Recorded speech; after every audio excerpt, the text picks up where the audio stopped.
Bonjour! Aujourd'hui, on parle chute de cheveux, première vidéo de 2019, et on parle des gens qui perdent leurs cheveux. En fait, tout le monde en perd. On en perd entre 50 et 100 par jour. Alors, si tu n'as pas une bonne repousse, tu veux pas, tu vas te retrouver avec une boule de billard. Dans mon cas, au-dessus de moi en hérédité, parce que l'hérédité finit par jouer, mes deux grands-pères étaient partiellement chauves et mon père était chauve. Et je l'ai su qu'à sa mort au salon funéraire parce que le croque-mort l'avait peigné par en arrière alors qu'il ramenait toujours les rares cheveux qu'il avait à l'avant vers l'avant. Et moi, je l'avais connu comme ça tout le temps. C'est une petite anecdote en passant. Vous vous en foutez dans le fond. Vous voulez savoir que vos cheveux, vous allez pouvoir arrêter de les perdre. Et c'est assez facile. En fait, qu'est-ce qui fait qu'on perd nos cheveux? Qu'est-ce qui est difficile sur les cheveux? Alors, selon mes recherches, c'est les changements de saison, c'est-à-dire le corps doit s'adapter aux changements de saison. Ici, au Canada, c'est très marqué, les changements de saison. On crève en été, on gèle en hiver. Le printemps et l'automne, c'est très, très différent. Donc, les corps doivent s'adapter et les cheveux sont parmi ceux qui payent la note. C'est fait de même. Variation hormonale, beaucoup chez les hommes, chez les femmes, il y a beaucoup plus de variations hormonales. Et ça explique certaines pertes de cheveux. Mais chez les hommes qui sont très très forts en testostérone vont perdre leurs cheveux tôt. Quand il y a trop de testostérone, c'est mauvais pour le cheveu. C'est fait de même. Alors, quand on le sait, c'est mieux. La période de stress, veut pas, le stress, ça c'est clair. Dans toutes mes recherches, je le vois passer, lui.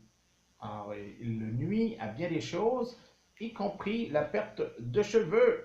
Opération chirurgicale, alors votre corps s'est battu pour remonter la pente et les cheveux sont parmi les premiers à payer la note. La prise de médicaments, certaines prises de médicaments, particulièrement ceux pour le cholestérol, c'est fait comme ça, je ne peux pas vous l'expliquer, je ne suis pas pharmacien, mais c'est fait de même. Aussi, dans les conseils, limitez les shampoings. Un shampoing tous les jours, c'est trop. Alors, aux 2 jours, et les shampoings doux. Alors, si vous avez beaucoup de shampoings, plus vous donnez des shampoings, plus le shampoing doit être doux parce qu'il y a une partie du savon qui s'attaque, tout en nettoyant les cheveux, qui s'attaque aux cheveux. Alors ça, c'est bien important et le moins chimique possible. En fait, la chimie, sous toutes ses formes, c'est très mauvais pour le corps, y compris pour les cheveux. Maintenant, limiter les colorations, bien sûr, c'est encore de la chimie ou des colorations naturelles. Bien sûr, chez les hommes, 50% des moins de 50 ans font déjà des calvities plus ou moins importantes. OK? Et qu'est-ce qu'on fait maintenant? Ah, il m'en reste un aussi. Pour ceux qui sont pressés, soyez pas trop pressés. Ah, il m'en reste un aussi, les excès alimentaires. Encore là, c'est dans le principe que quand votre système digestif rush pour digérer ce que vous avez mangé, il y a moins de force pour s'occuper du reste. C'est tout à fait logique. Alors, dans les recettes, beaucoup de recettes sur Internet, entre autres, naturelles pour revitaliser, protéger, nourrir le cheveu. Là, moi, je vous donne quelques éléments. Vous pouvez les prendre seuls. C'est tout le temps avant le shampoing. Alors, vous allez toujours masser le cuir chevelu 2-3 minutes avec ces produits-là, ensemble ou séparément. C'est fonctionnel. Comme l'huile de ricin, puis il y en a d'autres, hein, mais là, je me suis limité.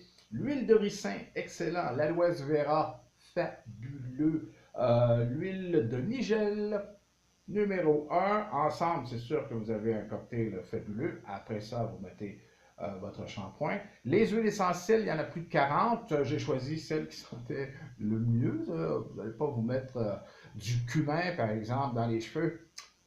Une odeur qui n'est pas facile, que ça, puis le nord du Tibet ou ce genre de truc-là.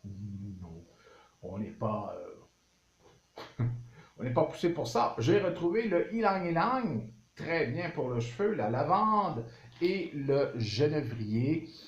Mais encore là, vous pouvez l'utiliser ensemble, en synergie. Ça commence à être un peu trop fancy, surtout si vous prenez 4 shampoings par semaine, mais séparément.